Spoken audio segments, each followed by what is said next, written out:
Well, first of all, I think last year is last year, and it has to stay where it is. Obviously, it was a nice way to take some strides forward as a program to kind of get back to where we used to be.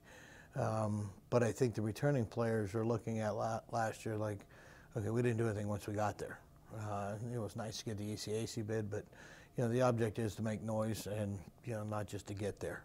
So in some ways, it's kind of like a unfinished mission type of thing. Certainly, it builds a little bit of confidence, but really last year's last year, and the idea is to exceed those goals for this year. Practices have been going very, very well. I mean, I think we've got some very good senior leadership.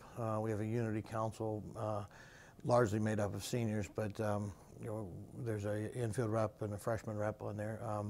We're getting pretty good peer leadership. I think the drive has been strong. The work ethic's been very good. But that's all inside, so I mean, you have to temper it a little bit. We're optimistic, but I'd say cautiously optimistic because we haven't been outside yet. So. Our infield could be potentially the strength of the team. I mean, last year we set the school fielding percentage record, which I think was a big contributor to last year's success. And obviously we returned a lot of talent there. So we're looking for that to be a strong unit again this year. We'll probably have Max Barrios, freshman, at third base. He'll be backed up by Adam Becker and Andrew Gilliland. Both Adam's a sophomore, but Andrew's a freshman. At shortstop, Zach Miller moves over from third base, and he had an excellent year last year. We're expecting a lot out of him.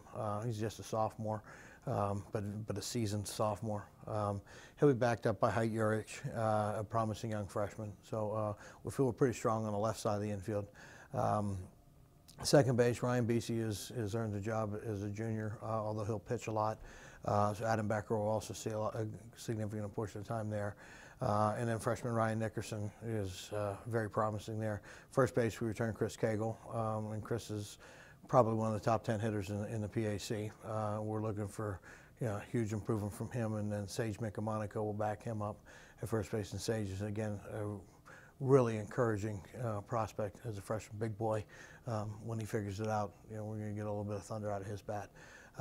Behind the plate, basically a three-headed monster between Tyler Stevenson, Matt Schaefer, and Luke Flaus. Luke's got the most experience. Tyler's probably got the best skill set, and Matt will also be pitching a little bit due to some injuries on the pitching staff, but he throws the best back there. So I think the combination of those three with two very promising freshmen, Matt Kavanaugh and Ben Gavlik, I think you're going to hear those names a lot in the future, but maybe not this year. So I think we're pretty deep behind the plate, even though there's not one person that I would say is our definite number one. Definitely. Our top four outfielders are all seniors. So that means we've been hitting the recruiting trails pretty hard for outfielders in the future. But we'll have a combination of all four of them. We'll see a lot of time, and that would be Zach Edmondson, who will also be our number 2 pitcher. He'll most likely be playing left this year. Derek Miller, been a 4-year starter now in center field. Matter of fact, there's only one game he didn't start in center field, and that was the game he DH'd. Right field will be a combination of Corey Myers and Ethan Tobin, and Ethan will slide over to left when Zach pitches.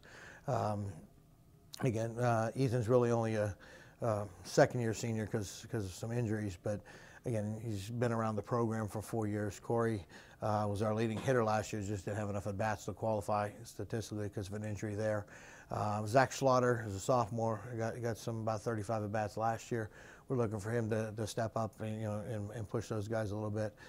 We have some freshmen too that I don't know how much time they'll see given the veteranness of our outfield, but Daniel Pritt, Trevor Wasco, those guys are guys that are up-and-comers.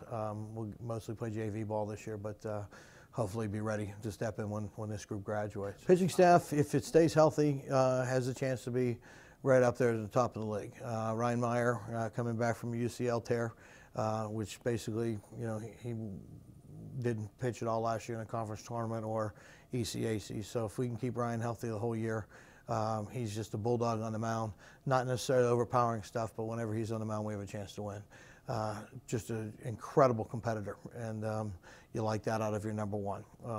Right now he is healthy, and we just got to hope he stays that way the rest of the way. Zach Edmondson really stepped up last year, gives us a nice righty-lefty combination in the first two. Cody Gross, sophomore, pitching out of the bullpen in some high-stress situations for us last year. He'll be the third starter. Cody's got an excellent breaking ball. Really improved his fastball velocity. Right now he's got pretty good command of both pitches. Ryan B should be the number 4 starter. And due to some injuries of some freshmen we were counting on, Joe Hoffman may assume like a swing role starter. Where I like our pitching staff a lot, I mean, you know, with Ryan and Zach at the top being 2 seniors, 2 seasoned seniors, we can lean on their leadership skills a little bit. But I really like the back end of our bullpen, led by the closer Dan Petrella. Danny had a 0.69 earned run average last year, only gave up 1 run. He's got the potential just to be flat out dominating, and he's really relished his role. Coming into the senior campaign, I mean, he's got some lofty goals for himself. It's great comfort to know that we basically don't have to play 8 innings. It's real tough to put a barometer or you know, a quantification on what you want to do on spring break, because you know, the first grass we'll see will be Friday in Florida, and then we play on Saturday.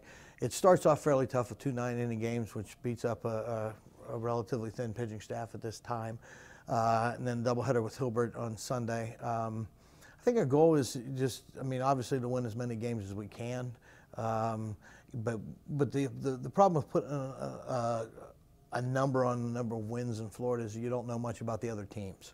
You don't get to see them. Our break has changed from last year, so we didn't see these teams in Florida last year.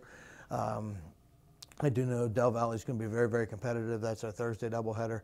Marywood has given us real good games in the past, but I don't know much about them. That was 5 or 6 years ago, so obviously their personnel and our personnel has changed. Basically go out there and play good, solid baseball. Obviously come back over 500. But you know, the other idea is when we come back from spring break, we have Thomas More, who's definitely the favorite in the league, at home. First conference series is against the big boys, so to speak. So the goal is really to get ready for conference play. You know, figure out where we are, what our strengths are, what our weaknesses are. Obviously win as many games as we can, but be ready for a tough road in the PAC.